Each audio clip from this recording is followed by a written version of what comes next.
Yang pertama adalah perkataan penulis rahimahullah. Beliau mengatakan, "I'lam rahimakallah annahu yajibu alaina ta'allumi arba'i masail." Ketahuilah, semoga Allah merahmati kalian. Wajib bagi kita mengetahui 4 perkara. Ini dia. Ya. Wajib bagi kita mengetahui 4 perkara. Al-ula al-ilm. Yang pertama adalah ilmu. Ya. Yang kedua adalah amal. Yang ketiga adalah dakwah.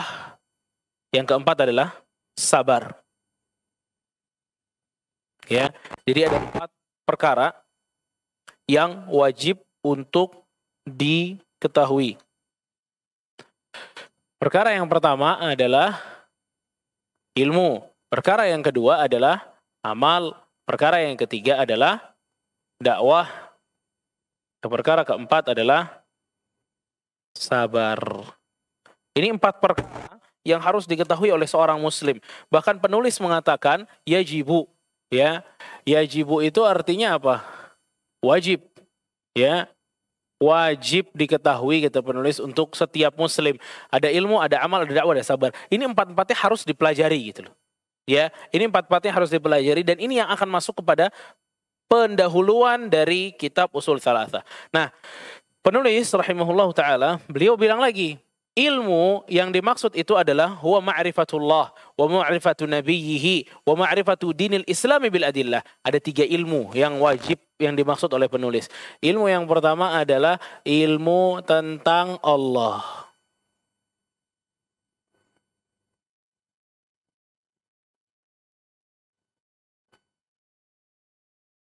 Ya. Yang kedua, ilmu tentang nabi. Yang ketiga, tentang agama Islam. Ya. Bil adillah, dengan dalil. Ya. Ini 4 hal yang perlu dipelajari. Kalau ilmu, dia bilang ilmu tentang Allah, tentang Nabi, tentang agama Islam dengan dalil. Ini secara umum yang akan kita bahas pada kesempatan kali ini, ya, sebagai muqaddimah pendahuluan dari kitab Al-Ushul Tsalatsah.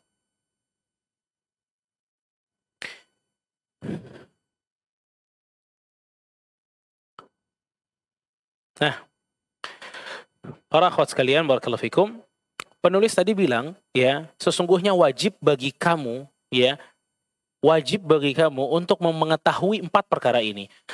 Syekhuna Syekh Saleh Sindi hafizahullah taala, beliau bilang, memang dalam ilmu ini ada ilmu yang wajib, ada ilmu yang tidak wajib. Ilmu itu ada yang wajib dipelajari, ada yang tidak wajib. Pertanyaannya, kalau ilmu agama, apakah ada juga ilmu yang wajib dipelajari, ada juga ilmu yang tidak wajib dipelajari? Apa jawabannya, ibu-ibu? Ada nggak sih di antara ilmu agama ini yang tidak wajib untuk dipelajari? Nah, ayo gimana? Apakah ada di dalam syariat atau ilmu syar'i ilmu yang tidak wajib untuk dipelajari seorang muslim? Ada nggak? Hah? Nggak ada. Berarti semua ilmu wajib untuk dipelajari. Betul? Ibu-ibu udah belajar usul fikih? Gimana ya? Katanya wajib. Udah belajar nahwu? Belum juga. Berarti banyak kewajiban-kewajiban yang belum dipelajari. Gitu. Jawabannya, ada ilmu syar'i yang wajib dipelajari, ada ilmu syar'i yang sunnah dipelajari. Jadi tidak semua ilmu ini wajib untuk dipelajari. Ya, tidak semua ilmu agama itu wajib untuk dipelajari. Ada yang di bawah itu keadaannya. Ya, ada yang di bawah itu keadaannya. Makanya, ya, kalau kita tulis di sini ilmu syar'i, maksudnya ya, ilmu agama ya. Ilmu syar'i itu bisa dibagi menjadi 2 dari masalah kewajibannya atau tidak wajibnya. Pertama, ilmu syar'i yang wajib. ilmu yang wajib. Ada ilmu yang mustahab atau sunnah ya, mustahab atau sunnah. Ya. Jadi dalam ilmu syar'i aja ibu-ibu sekalian itu ada dua, ada yang wajib, ada yang sunnah. Jadi nggak semuanya wajib. Nggak semua ilmu syariat itu apa? Wajib. Tapi ada juga yang mempelajarinya hukumnya adalah sunnah atau mustahab. Nah sekarang, apa saja ilmu syar'i yang wajib, apa saja yang sunnah. Ilmu syar'i yang wajib ya untuk dipelajari oleh kita adalah ilmu untuk mengerjakan yang wajib. Ilmu untuk mengerjakan yang wajib. Ilmu untuk mengerjakan yang wajib.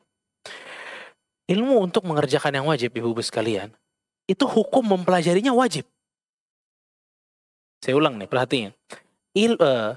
Amal atau satu ibadah yang kita wajib mengerjakannya, ya, itu cari ilmunya, mengetahui ilmunya wajib juga. Contoh, kita wajib untuk bertauhid kepada Allah.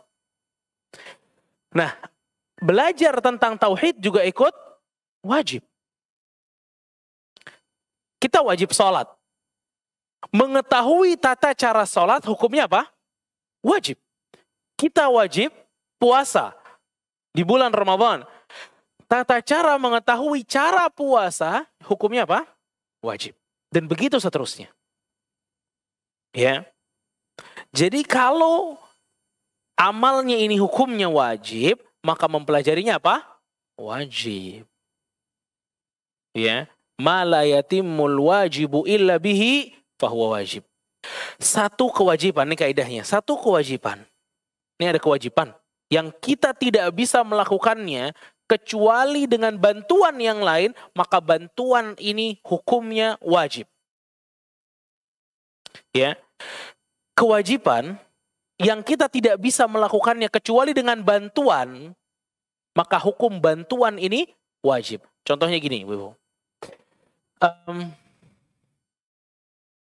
Kalau seseorang ya sholat misalnya, ya seseorang hendak sholat. Kita tahu sebelum seseorang sholat itu harus wudu, berwudu. Tapi kalau saya tanya, hukum wudu itu apa? Gimana? Berarti ibu sekarang pada wudu kan? Kalau ada yang batal gimana? Harus wudu lagi? Nggak harus. Nggak harus wudu lagi. Wudu hukumnya sunnah, Bu.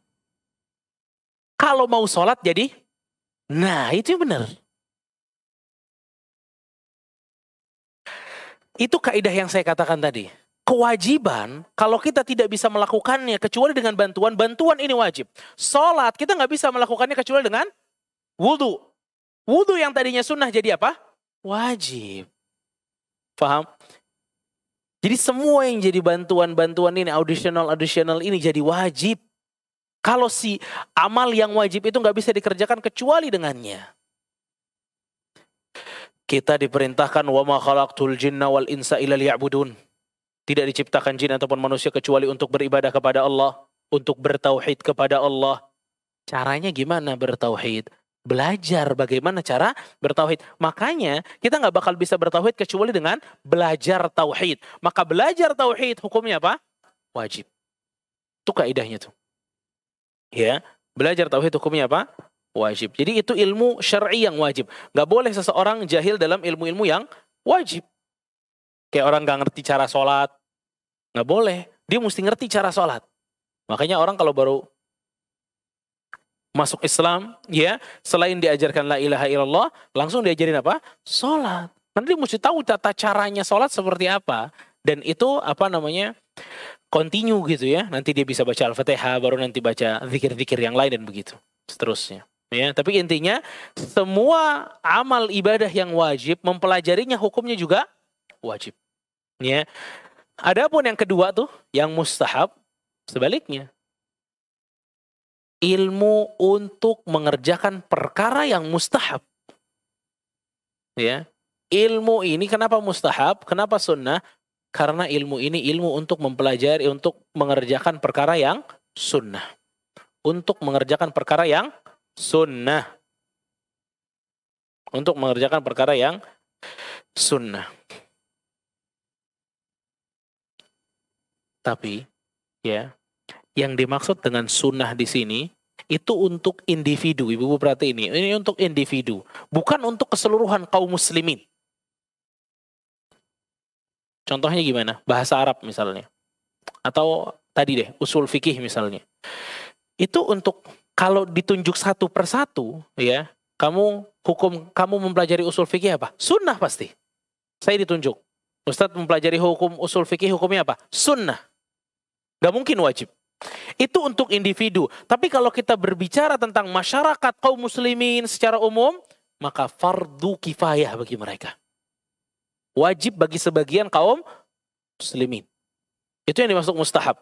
Untuk individu dia mustahab, ya. Untuk individu dia sunnah. Tapi untuk masyarakat kaum muslimin secara keseluruhan, maka fardu kifayah. Apa fardu kifayah?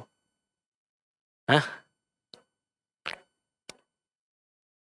Jika telah mengerjakan sebagian, jika sebagian orang telah mengerjakannya, maka yang sebagian lagi telah jatuh kewajibannya. Udah nggak wajib lagi. Contohnya apa? Sholat jenazah. Kalau sebagian orang udah sholatin jenazah orang ini, maka yang lain cukup, tidak usah, tidak apa-apa. Azan. Azan memang fardu ain. Kalau fardu ain azan semua kita. Cukup sebagian aja ada yang azan, itu kita nggak ikut kita nggak ada kewajiban lagi. Tapi kalau fardu kifayah nih ibu-ibu, kalau satu kampung nggak ada yang azan, dosa sekampung, itu fardu kifayah. Kayak usul fikih misalnya, atau ilmu hadis misalnya, seluruh kaum muslimin tidak ada yang mempelajari usul fikih, dosa seluruh kaum muslimin. Satu kaum muslimin tidak ada yang mempelajari ilmu hadis, maka dosa semuanya. Tapi begitu ada yang mempelajari sebagian di antara kaum muslimin, maka yang lain tidak kena dosanya. Ya, itu yang dimaksud ilmu mustahab. Ya, ilmu yang mustahab. Jadi itu ilmu-ilmu yang wajib dan itu ilmu-ilmu yang mustahab. Dan yang harus kita kedepankan tentu adalah ilmu yang wajib. Ya, ilmu yang wajib. Barakallahu fikum. Itu tentang ilmu. Ya. Tentang ilmu. Kalau ilmu dunia ibu-ibu, ada nggak sih yang wajib dipelajari? Atau semua ilmu dunia tidak wajib untuk dipelajari? Dalam arti kata lain mungkin mulai dari sunnah, mubah, makruh sampai haram. Gimana? Ada nggak sih ilmu dunia yang wajib untuk dipelajari atau tidak? Hah? Gak ada yang jawabnya. Kita yang jawabnya. Oh ada. Apa? Baca tulis. Baca tulis itu bisa nyambung ke ilmu agama juga ujung-ujung itu. Ada nggak selain itu? Ada nggak sih ilmu dunia, murni dunia gitu, ya, yang wajib untuk dipelajari? Jawabannya ada. Para ulama mereka mengatakan ada ilmu dunia yang wajib untuk dipelajari. Seluruh ilmu dunia yang dengan itu tercipta maslahat untuk masyarakat kaum muslimin, maka wajib dipelajari. Ilmu dunia yang dengan itu tercipta maslahat untuk kaum muslimin, maka ilmu itu wajib dipelajari oleh sebagian kaum muslimin. Contoh, kayak tentara dengan ilmu-ilmunya untuk menjaga batasan-batasan, ya, cara megang pistolnya, cara pakai bazooka-nya dan lain sebagainya. Ilmu itu wajib karena ini akan mendukung kemaslahatan kaum muslimin, kemaslahatan negara gitu. Wajib ada yang pelajari. Jangan satu negara pada nggak bisa semua gitu. Sama dengan ilmu kedokteran misalnya. Ini mesti ada di antara kaum muslimin yang bisa kedokteran. Ini ilmu dunia tapi jadi wajib untuk sebagian kaum muslimin. Bahkan perempuan itu mesti ada yang jadi dokter. Jangan dokter semuanya cowok. Karena ada kewajiban seluruh kaum mukminat itu mesti ada yang jadi dokter. Apalagi dokter-dokter seperti dokter kandungan, ya, itu harus perempuan ada di situ. Ya, harus ada perempuan di situ. Kalau satu kampung, misal ya, satu kampung, dokternya semuanya laki-laki, perempuan, tidak ada yang jadi dokter, bisa berdosa semua perempuan yang ada di kampung tersebut. Karena fardu kifayah jadinya. Ya, itu ilmu-ilmu dunia yang wajib, yang ada maslahatnya untuk kaum muslimin. Ya. Dan ada yang di bawah itu, ya. Sampai ada ilmu-ilmu yang haram, yang makruh, itu juga banyak dari ilmu-ilmu dunia. Ya. Seperti ilmu piano misalnya. Piano. Itu ilmu tuh, kan pakai ngeles, pakai belajar itu. Tapi ilmu itu ilmu yang haram. Karena apa? Karena musiknya tuh haram hukumnya dalam Islam, mempelajarinya juga haram. Ya, sama dengan kaidah-kaidah yang pertama. Ya, itu mukadimah secara ilmu. Dan kalau kita lihat di depan itu, ibu-ibu sekalian ya, tentang ilmu, penulis tuh ngasih 3 hal. Apa saja yang mesti dipelajari kata beliau? Ilmu tentang siapa? Tentang Allah, tentang Nabi, lalu tentang agama Islam dengan dalil. Kitab Al-Usul Ats-Tsalatsah. Dari bahasanya ya, itu artinya 3 dasar. Yang dimaksud dengan 3 dasar itu Bu. Ma'rifatullah, ilmu tentang Allah, tentang Nabi, dan tentang agama Islam. Jadi, yang akan kita pelajari di buku yang singkat itu Usul Ats-Tsalatsah, 3 ilmu ini. Kita akan mengenali Allah, kita akan mengenali Nabi, kita akan mengenali siapa? Agama Islam. Ya. Tapi perkataan yang cukup menarik dari penulis itu dengan dalil, kata dia. Dengan apa? Dalil tuh, subhanallah. Kita harus bangun keyakinan kita dengan apa? Dalil. Dengan dalil. Kita harus bangun dengan dalil. Dengan Al-Quran, dengan hadis, itu mesti dibangun pakai itu gitu. Makanya ntar kita bakal lihat praktek dari penulis sendiri dalam bukunya. Setiap mengatakan bahwa misal ya isti'anah, meminta tolong itu adalah cabang beribadah kepada Allah. Wad dalilu, dan dalilnya ini dan itu gitu. Rasa takut adalah ibadah dan dalilnya ini. Rasa ini adalah ibadah, dalilnya ini gitu. Selalu pakai dalil. Dan kita didewasakan dengan dalil. Saya katakan didewasakan. Dulu kita kalau belajar tuh telan-telan aja. Ya, mau disebutin ayatnya boleh, nggak disebutin juga boleh. Jalan aja. Tapi dengan ini, dengan cara seperti ini kita didewasakan. Ya, bahwa ibadah itu seluruhnya memiliki atau memerlukan dalil. Kalau nggak ada dalilnya nggak bisa kita bilang ibadah, susah. Ya, dan itu yang akan diberikan oleh penulis rahimahullahu taala, pakai dalil. Kan kebanyakan Islam turunan di sini. Ya. Makanya Rasul itu kalau ngomong tentang dalil itu, apa kata Rasulullah? Sallu kama ra'aitumuni usalli. Salatlah kalian sebagaimana melihat bapak kalian salat. Orang-orang salat enggak. Sebagaimana kalian melihat saya salat, kata Rasul sallallahu alaihi wasallam. Ini menandakan bahwa Rasul ingin kita tuh tahu salat tuh dengan dalilnya gitu. Dengan apa yang Rasul kerjakan, itu yang paling penting. Jadi penulis di sini akan mengatakan kepada kita atau memberikan kepada kita 3 ilmu ini dan semuanya pakai dalil. Kalau kita tanya lagi, kenapa cuma 3 ini sih yang dipelajari? Tentang Allah, tentang Nabi, dan tentang agama Islam. Kenapa cuma 3 ini? Bukankah lebih banyak daripada ini Islam? Iya, Islam memang lebih banyak daripada itu. Tapi tadi, ini yang wajib. Kita wajib mengenal Allah, kita wajib mengenal Nabi, kita wajib mengenal agama Islam dengan dalil. Apa dalilnya bahwa 3 hal ini wajib untuk kita ketahui? Apa dalilnya? Dalilnya adalah pertanyaan malaikat di kubur.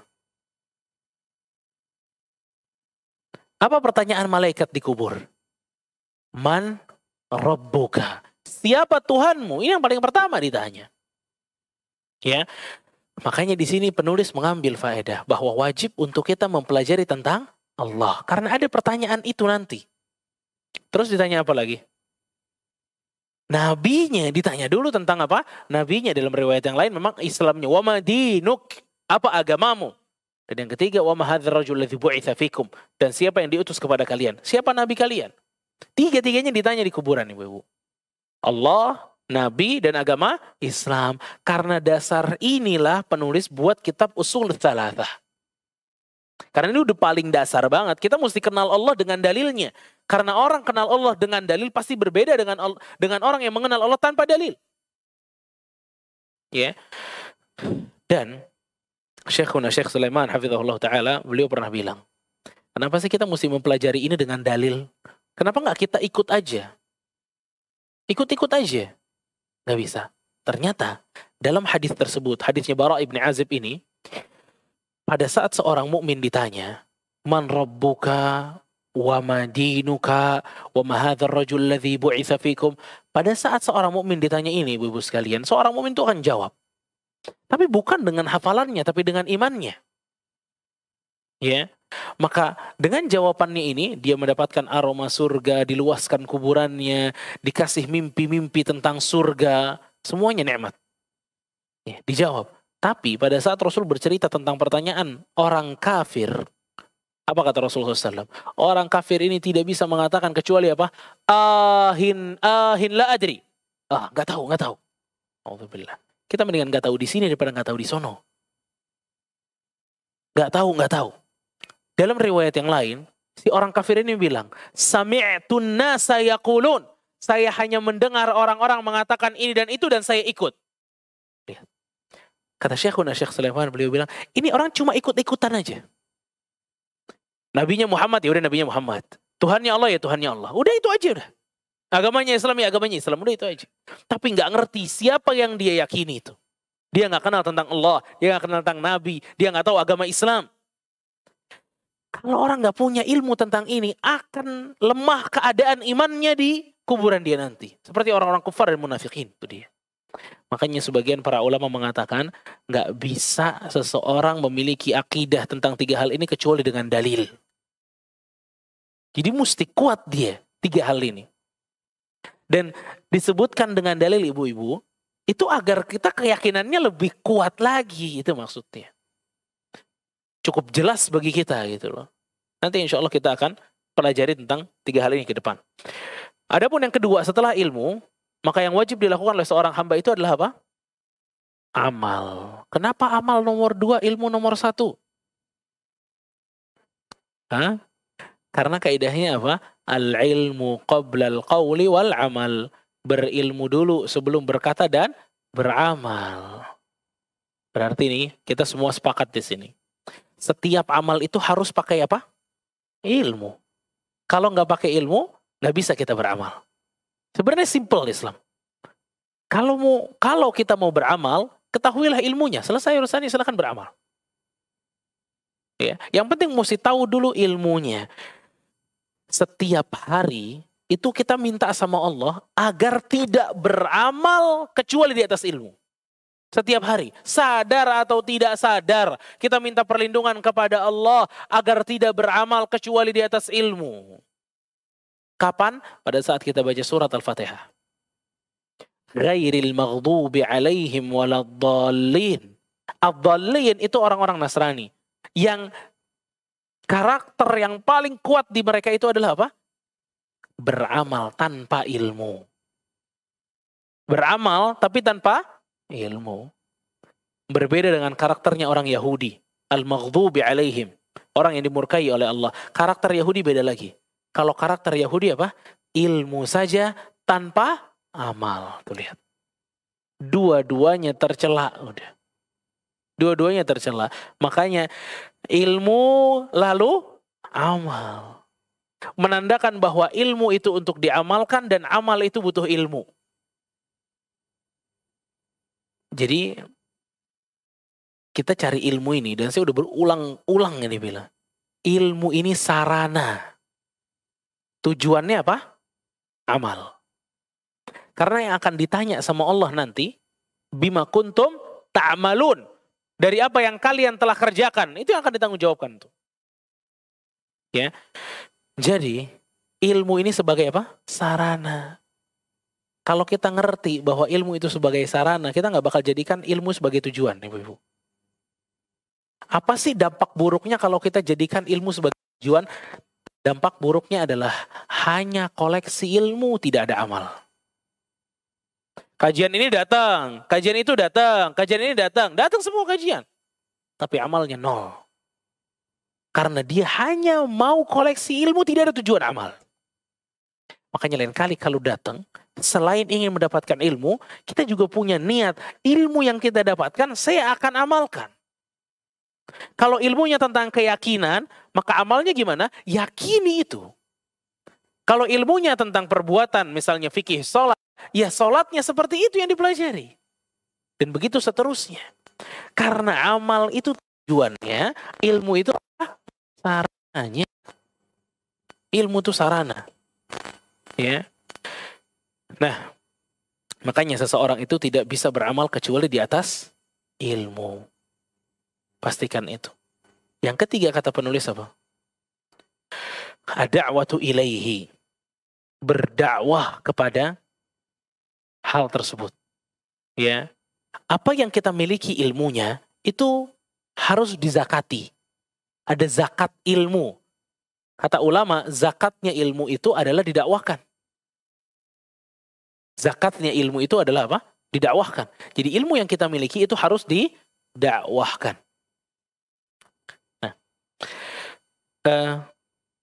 Mendakwahkan ilmu ya itu memang memiliki atau berdakwah ya, berdakwah itu memiliki syarat, Ibu-ibu.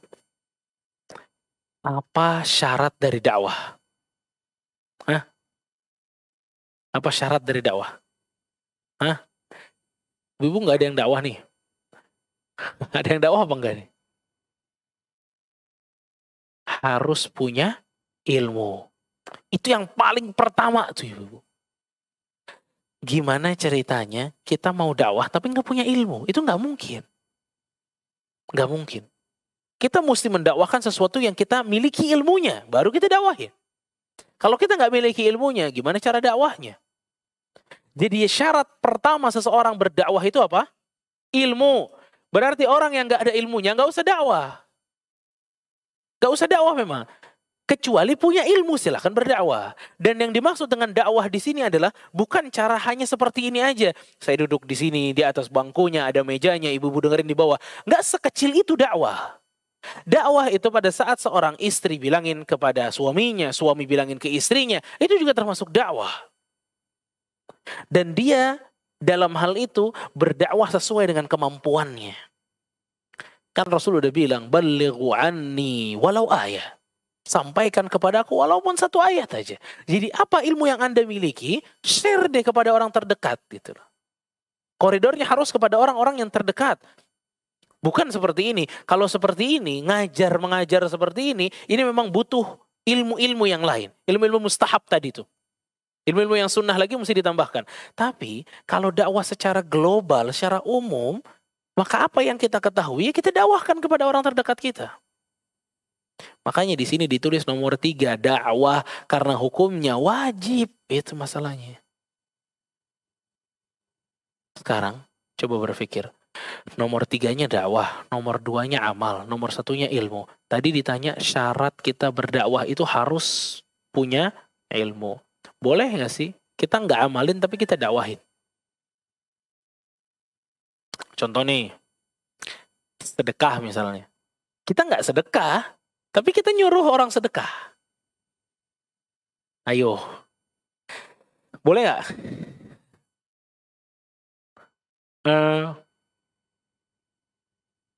Boleh nggak? Yakin?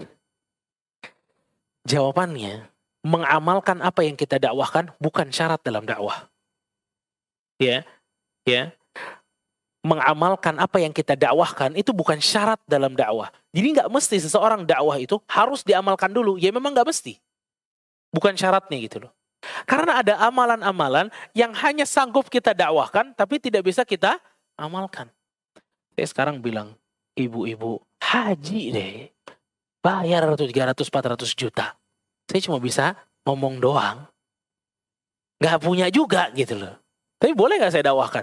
Boleh. Jadi amal itu tidak menghalangi kita, atau apa yang kita dakwahkan itu dan kita belum bisa amalkan itu tidak menghalangi kita untuk dakwah. Banyak orang tidak mau ngasih tahu orang lain karena perkara ini. Padahal ini boleh gitu loh. Dan begitu beratnya kalau setiap apa yang kita dakwahkan harus kita amalkan dan istiqomah dalam dakwahnya. Gak ada dai, gak ada ustadz. Betapa banyaknya hal yang didakwahkan tapi gak mampu kita kerjakan. Gak mampu kita kerjakan. Ya, ustadznya bilang senyumlah kepada seluruh kaum muslimin. Ustadznya cemberut mulu. Buktinya udah nggak bisa didakwah, nggak bisa semuanya diamalkan kan. Tapi kalau berhenti di situ bubar semuanya. Bubar, nggak ada yang sanggup. Yang bisa menjalankan seluruh agama ini adalah Rasul kita alaihi salatu wassalam. Tapi bukan berarti kita ngelos.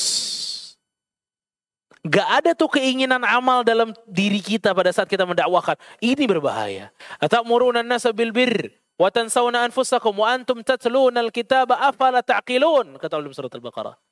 Kalian memerintahkan orang ini dan itu, namun kalian melupakan diri kalian sendiri. Afala ta'qilun, gak punya otak kalian. Allah tegur dengan keras. Cuma bisanya ngomong doang, gak ada actionnya. Ini dicela. Jadi gimana? Pada saat kita mendakwahkan sesuatu, kita mesti memiliki niat yang paling besar bahwa saya orang yang paling pantas untuk mengamalkannya. Kita yang paling pantas untuk mengamalkan apa yang kita dakwahkan. Ya, hal kecil. Begitu kita lihat poster-poster yang cukup indah di Instagram misalnya tentang amal ini, amal itu, kita share. Nggak apa-apa kita share. Tapi dalam keadaan kita orang yang paling semangat untuk melakukan amal itu. Walaupun ujungnya antara mampu dan tidak mampu. Tapi kita orang yang paling semangat. Jangan cuma modal share, apalagi modal nyinggung. Lihat hadis ghibah, pas. Kirim. Tapi buat orang, gak buat dia. Ini lagi dakwah Ustaz. Ini dakwah nih, diri kita dulu juga harus dimasukin dalam dakwah itu. Baru orang lain. Ya, ini jadi musibah bagi kita semua akhirnya. Ya, makanya dakwah itu penting dengan ilmu. Ya, harus dengan ilmu. Ya, dan ilmu dalam dakwah ini sebenarnya nggak sempit dengan Al-Quran dan hadis aja. Dalam artian bukan dengan kita tahu satu dalil, ya, satu amalan ini langsung kita share kepada orang-orang. Nggak sesempit itu ibu. Dakwah ini memerlukan ilmu yang lebih luas daripada itu. Apa? Kita harus tahu, ya, siapa orang yang kita dakwahkan. Kita harus tahu agar pas nanti. Ya, kita harus tahu siapa yang kita dakwahkan. Yang kedua, kita harus tahu ilmu yang kita dakwahkan ini cocok apa enggak sama dia. Pas apa enggak sama dia? Ya, itu harus kita tahu tuh. Ya, yang ketiga tuh keadaan atau tempatnya. Keadaannya pas nggak nih kalau kita dakwahin? Tempatnya munasib nggak? Cocok nggak kalau kita dakwahin itu di tempatnya? Ya, lagi jalan-jalan sambil makan sama teman-teman, tapi yang dikeluarin hadis tadi itu. Man rabbuka wa madinuka dan seterusnya. Ini dalil. Kalau kita tegur ngomongnya apa? Dakwah ini. Tapi nggak pas waktunya. Orang lagi makan diingetin mati. Ini berat, nggak pas. Rasul lagi makan itu bukan ingetin mati, ingetin cara makan. Kul biyaminik, makan tangan kanan. Nah itu. Ini subhanallah, lagi makan ngomongin kuburan. Ya. Jadi memang momen juga perlu ditunggu gitu, bukan ditunggu, dilihat gitu. Ya. Kapan tepatnya? Karena maaf nih, yang banyak merusak dakwah itu adalah ini. dakwah prematur semua. Belum waktunya udah muncul. Ya, dai-nya terlalu prematur gitu loh. Jadi nggak tahu kapan waktu yang tepat untuk mengatakan ini kapan. Sikat aja udah. Yang penting tersampaikan. Nggak gitu. Nggak sembrono itu yang bikin hancur. Ustadz A ngomongin bid'ah di YouTube, ngomongin bid'ah. Dipotong sama dia, dikasih ke orang ini. Padahal si Ustadz A ini waktu ceramah itu pas dengan audiensnya nih bahasan ini. Tapi dia potong, diambil ke audiens yang lain. Belum tentu pas. Malah bikin keributan. Dia cuma motong. Yang kena siapa? Ustadz. Yang kena ustadznya. Ya, fal haula wala quwata illa billah. Jadi akun-akun dakwah, belum lagi tuh akun-akun dakwah. Itu semuanya di-share. Kalau ada apa-apa langsung ikut share, Nggak paham fiqhul ma'alat.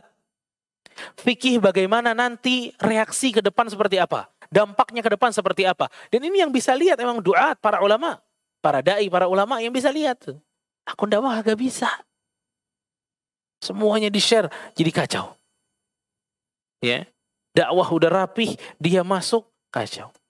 Dalil dia cuma satu. Ini kan ilmu, harus disebarkan. Likulli maqamin maqal. Di setiap tempat itu ada perkataan yang pantas untuk disampaikan.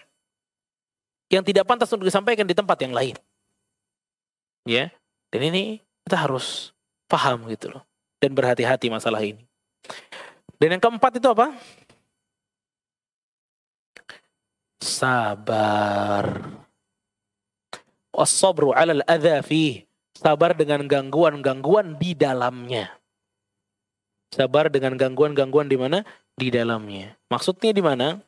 Sabar saat menuntut ilmu, sabar saat beramal, sabar saat dakwah. Tiga-tiganya harus butuh apa? Sabar. Benar nggak? Menuntut ilmu harus sabar nggak? Benar, harus sabar. Berarti ibu-ibu harus sabar duduk di sini sampai saya selesai bicara. Iya mesti sabar kan? Sabar. Mau ngantuk, mau bosan, sabar. Ya. As-sabru 'alal adza fih. Makanya Rasulullah SAW mengatakan apa? Ma u'tiya ahadun ata'an khairan wala afdhala min as-sabr. Tidak ada seseorang yang pemberiannya lebih besar daripada sabar. Orang kalau udah dikasih sabar itu pemberian terbaik dari Allah Subhanahu wa taala. Ya.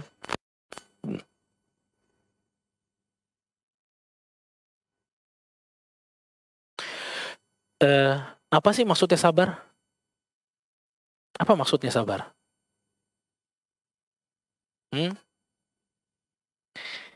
Menahan diri dari perbuatan-perbuatan yang tidak diridhai oleh Allah. Itu sabar.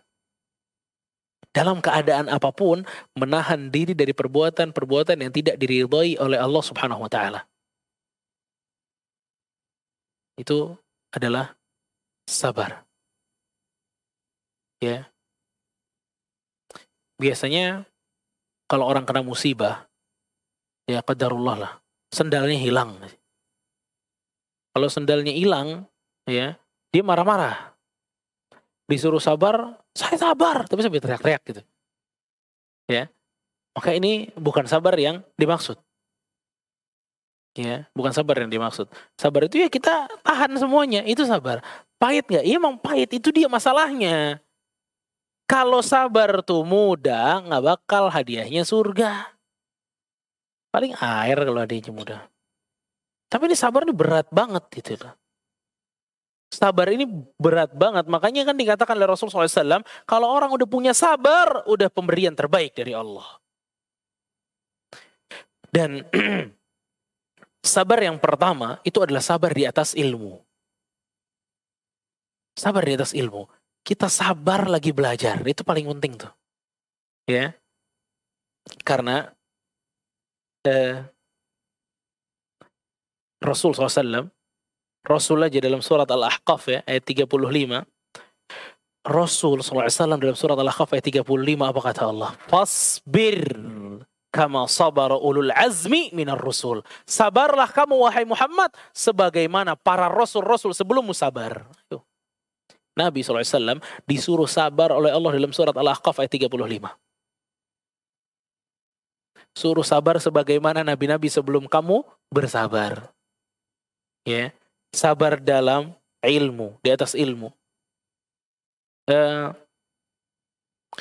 Ibu-ibu barakallahu fikum. Kalau kita nggak sabar dalam menuntut ilmu, wallah nggak bakal pernah dapat ilmu. Kalau kita nggak sabar dalam menuntut ilmu, nggak bakal kita dapat ilmu. Kuncinya sabar. Kalau mau punya ilmu, kuncinya sabar. Kalau di sini ada yang pernah belajar bahasa Arab nggak?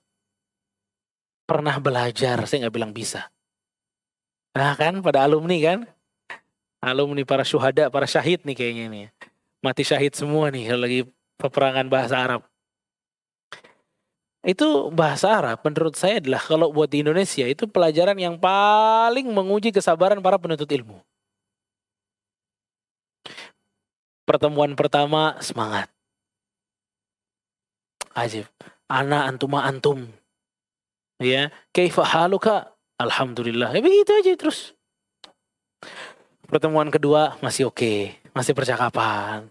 3, 4, 5 mulai itu. Huwa buat laki-laki. Hiya perempuan. Hunna tuh apa ya hunna ya gitu ya. Udah mulai kacau tuh. Goncang hati. Ya. Tambah terus i'rab. Mudhaf ilaih. Apa ya? Mubtada, khobar. Apa lagi nih? Gak masuk satu kali. Udah. Absen sekali, besok. Wah, udah gak kejar Ustaz. Anak keluar aja deh. Lihat tuh, bayangin tuh. Itu bahasa Arab paling banyak syahidnya. Kita buka di Al-Fatah. Mulai dari banyak pasti kurus lagi udah. Ya, pasti gitu. Hampir di semua tempat lah. Hampir di semua tempat. Makanya saya bilang kalau menuntut ilmu yang paling model pertama sabar. Ini kayak gini aja. Ini mesti sabar kan? Duduk. Sabar. Mesti sabar. Kalau nggak sabar nggak dapat ilmu orang. Ajak ngaji mau nggak? Aduh, berapa lama? 1 jam. Aduh, duduk 1 jam. Nggak deh. Nggak sabar. Nggak bakal bisa dapat ilmu. Nggak bakal bisa dapat ilmu. Harus sabar baru bisa dapat ilmu. Itu yang belajar bahasa Arab sampai bisa, itu sabar banget tuh. Lipia, atau Lipia nggak? Tuh sekolah Lipia itu. Itu kalau bener-bener dari step awal sampai lulus jadi sarjana 7 tahun. Makanya dibilang nih orang-orang Lipia ini orang yang paling sabar semua. Sabar banget 7 tahun di Lipia. Ke situ lagi 7 tahun gitu loh. Ya, subhanallah. Kayak luar biasa banget. Dan bisa kalau sabar. Kalau nggak sabar bubar. Bubar, nggak sanggup. Makanya ya, laulal masyaqqah. Kalau bukan kesulitan menahan kesabaran, semua orang jadi mulia. Paham? Kalau bukan sulitnya menahan kesabaran, semua orang jadi orang yang mulia. Tapi ternyata apa? Sulit nahan kesabaran. Makanya orang yang jadi ulama sedikit. Yang mulia pun gak banyak. Karena berat nahan sabarnya. Berat nahan sabarnya. La haula wala quwata illa billah. Ya. La haula wala quwata illa billah. Dan ya kalau kita bercerita tentang sabarnya para penuntut ilmu ya sangat banyak. Sabar dalam menuntut ilmu itu sangat banyak. Dibutuhkan sekali untuk mereka yang ingin berhasil dalam ilmu. Sangat dibutuhkan. Sangat dibutuhkan. Fala haula wala quwata illa billah. Saya ada di Nabawi itu ada satu kajian ya Ibu. Bukan kajian lah, satu halaqah lah sebutannya. Halaqah ini ya, itu hanya dihuni orang-orang yang sabar. Saya emang nggak ikut situ lah, nggak sabar. Ya.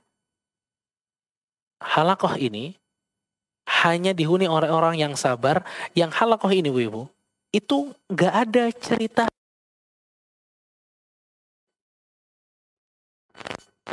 Berapa waktunya? Kalau setahun, ya udah setahun. Nggak boleh libur. Nggak boleh libur sama sekali. Mau ada UAS di kuliah, nggak boleh libur. Datang. Halaqah itu ada di Masjid Nabawi. Semua orang nyetor aja, hafalan aja. Mau nyetor hafalan apa aja terserah. Tapi syaratnya satu. Harus hadir. Jadi yang bakal, aduh, gue kalau ini, kayaknya gue kalau udah kondangan gak datang deh. Nah, ini gak bisa nih yang begini-begini. Gak mampu sudah. Hilang. Ya, pasti hilang. Nah, ini hanya orang-orang yang sabar. Nih, dan saya gak nyoba karena udah tahu duluan, udah gak bakal sabar udah. Ya, tapi ada yang berani nyoba gitu loh. Ya, nyoba 1 bulan, datang terus. 2 bulan, udah mulai berat dia. 3 bulan, permisi. Syekh, anak gak sanggup Syekh, banyak tugas apa. Ya, tapi ada orang-orang yang sabar, bertahan sampai 5-6 tahun di kajian itu.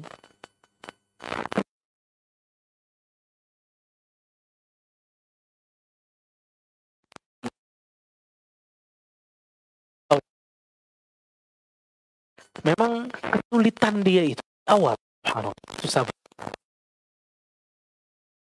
Mampu untuk belajar sabar gitu ya, menyabarkan dirinya, Allah kasih kesabaran. Ini orang pas udah sekarang ini 5 tahun ke atas ini, santai banget dia dengan kajian itu. Udah biasa aja datang, nyetor biasa. Nggak merasa kesulitan. Tapi beda dengan yang awal-awal. Wah, mesti datang berat apa segala macam. Itu tuh orang belajar begitu tuh.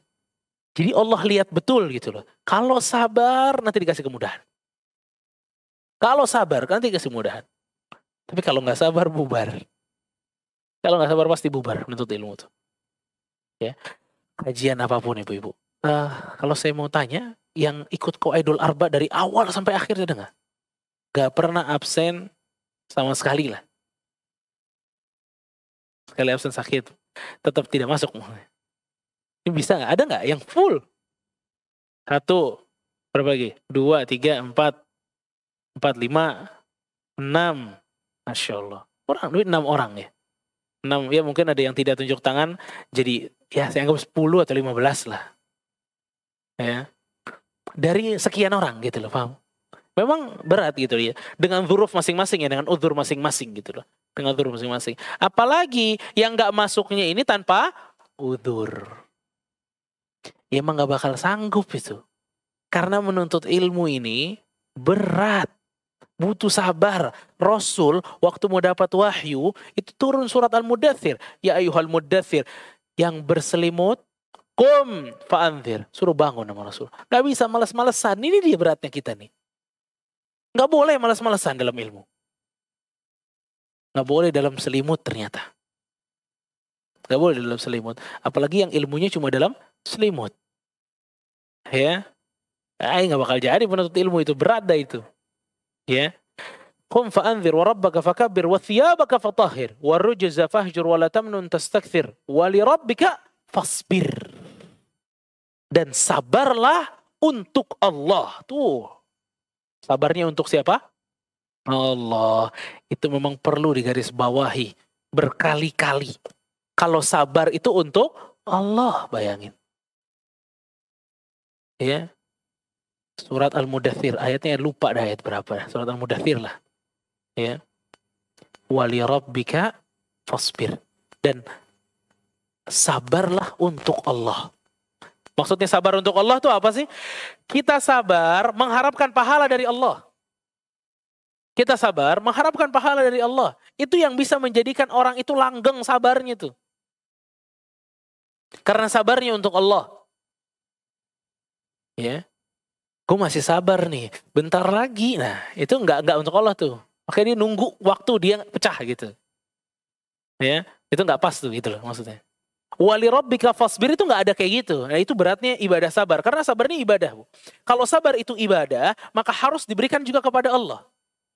Enggak usah nunggu-nunggu pahala-pahala dari yang lain. Enggak. Tapi hanya dari Allah. Itu dia. Wali rabbika fasbir. Ya. Fasbir. Sabar. Ya. Fala haula wala quwata illa billah. Ya, dan ini kelemahan kita semua lah. Ya. Sabar menuntut ilmu ini luar biasa beratnya. Luar biasa beratnya, subhanallah. Dilihat aja diri kita ya. Siapa yang berapa buku yang kita udah bisa selesaikan dengan ustadz gitu loh. Kayak misal kemarin saya qaulul arba, berarti ibu ini yang ikut terus ya, berarti sudah selesai qaulul arba dengan saya misalnya. Bukan berarti selesai belajarnya di situ. Bukan hanya qaulul arba sampai di situ, bisa ikut qaulul arba dengan ustadz yang lain dan seterusnya. Tapi ada satu buku yang selesai. Gitu loh. Nah, ini silahkan dilihat lagi ke kita nih. Apa yang udah selesai? Buku apa yang udah selesai? Pembahasan apa yang sudah selesai? Dengan siapa? Gitu loh. Itu mesti ada dalam catatan riwayat kita. Jadi penuntut ilmu itu mesti ada, ibu-ibu. Ada yang beres gitu loh. Masa nggak beres mulu? Kita kalah sebelum selesai peperangan itu. Nah, ya. Dan itulah kelemahan wala haula wala quwata illa billah. As-sabr fil ilm. Dan kita juga yang kedua sabar saat beramal. Ibu sabar saat beramal ini 3.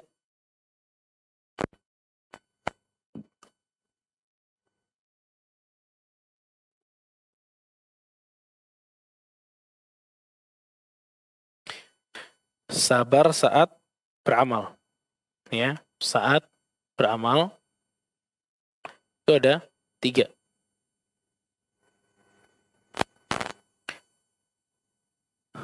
Ya, sabar sebelum beramal. Sabar saat beramal. Yang ketiga, sabar setelah beramal. Sebelum, saat, dan setelah beramal. Ya, jadi sabar sebelum, saat, dan setelah. Itu sabar saat beramal itu ada 3.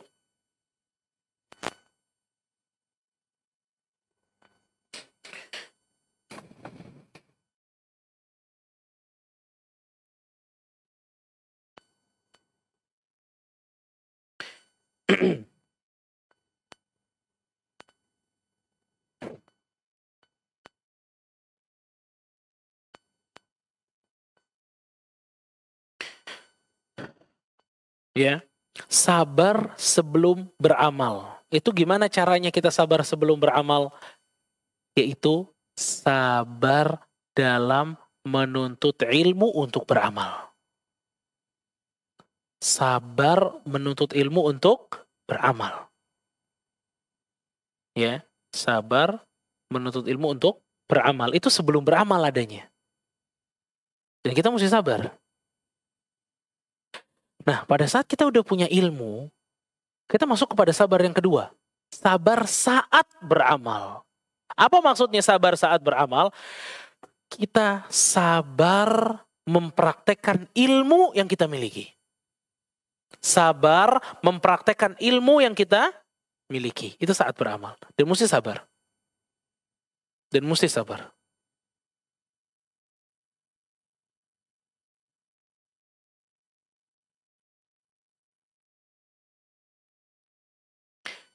Ada yang ketiga. Sabar setelah beramal. Apa gunanya sabar setelah beramal? Apa maksudnya sabar setelah beramal? Sabar setelah beramal adalah sabar tidak membinasakan amal dengan ujub. Dengan ujub. Sabar tidak membinasakan amal. Dengan apa? Ujub. Ujub membanggakan amal kita kepada orang lain, itu memusnahkan amal kita. Ya. Yang ketiga apa tadi? Sabar tidak membinasakan amal kita dengan ujub. Apa itu ujub? Bangga diri.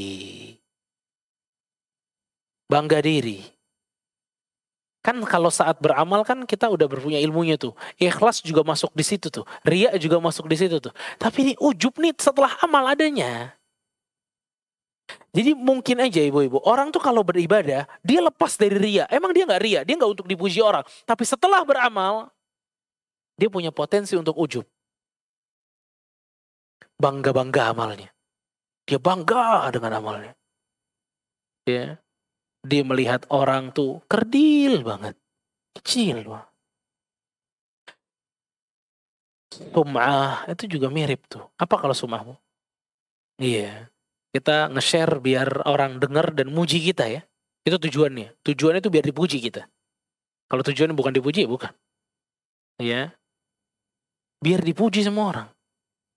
Ini orang udah nggak lihat, udah nggak denger, kita curhat ibadah kita. Semalam itu, subhanallah.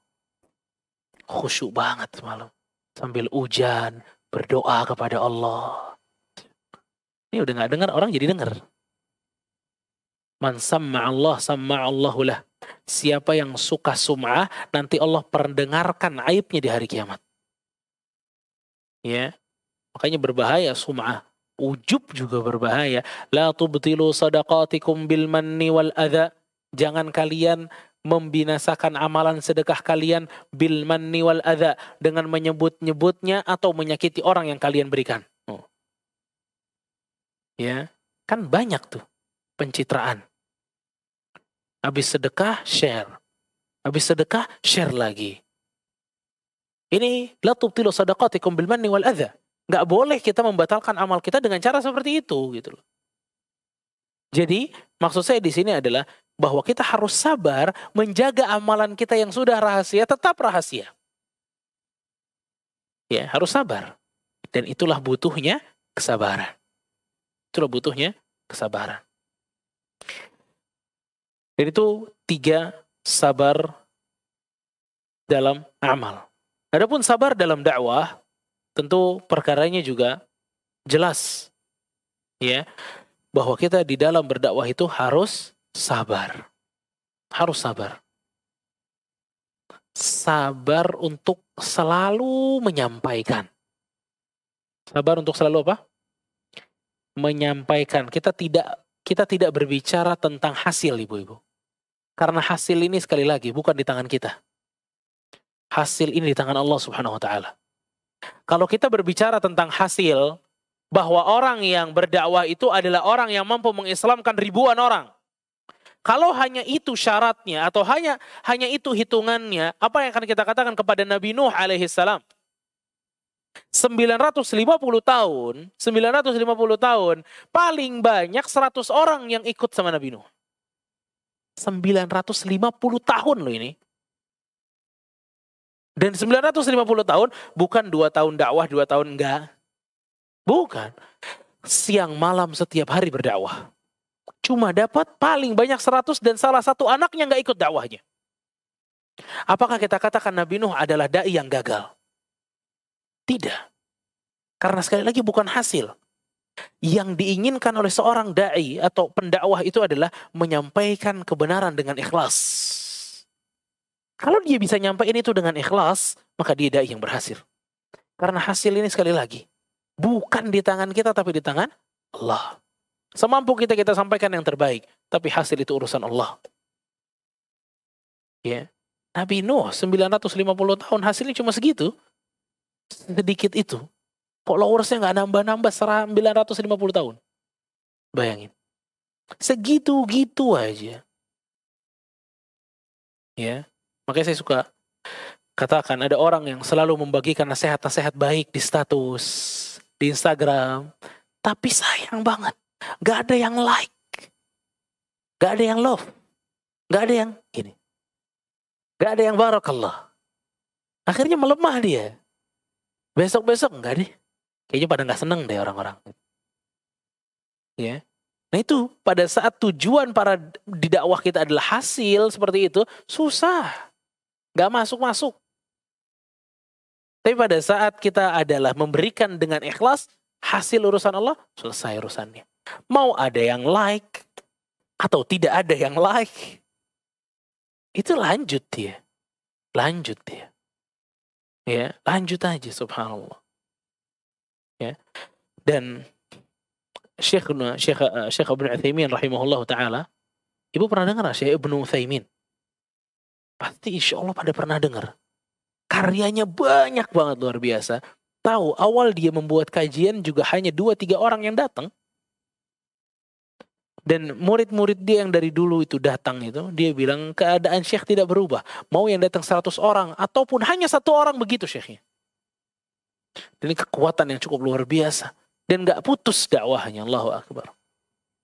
Ya, luar biasa. Luar biasa. Makanya sabar dalam dakwah dengan segala macam cobaannya. Ini memang kalau disuruh curhat satu-satu tentang bagaimana cobaan kalian dalam dakwah, pasti punya curhatan satu-satu semuanya. Masing-masing. Ana dijauhin Ustaz. Gara-gara begini. Gara-gara begitu. Ya pasti. Dan itulah butuhnya kita sabar. Itulah butuhnya sabar. Dan dakwah ini butuh dengan kesabaran. Nah, tadi di awal saya katakan bahwa semuanya butuh dengan dalil. Sekarang pertanyaannya, penulis mengatakan apa tadi? Ini 4 hal yang harus diketahui oleh seorang mukmin, seorang muslim. Ya kan? Dalilnya apa? Bahwa 4 hal ini yang harus diketahui, ilmu, amal, dakwah, sabar. Dalilnya apa? Dalilnya adalah surat Al-Asr, itu ada di bagian bawahnya. Dan wad dalilu qauluhu ta'ala, dan dalil dari 4 hal ini adalah surat Al-Asr. Wal asri innal insana lafi khusr illa alladhina amanu wa 'amilus salihati wa tawasaw bil haqqi wa tawasaw bis sabr. Dari ayat ini muncullah 4 kaidah ini. Bahwa seseorang ini harus mengetahui 4 hal tadi. Ya, 4 hal tadi. Ilmu, apa tadi? Amal, dakwah, sabar. Baik. Ini semua insya Allah nih ya, hafal Al-Asr kan? Surat Wal-Asri, Wal-Asri. Hafal ya? Sahabat sejati ya. Selalu dipakai di berbagai macam sholat.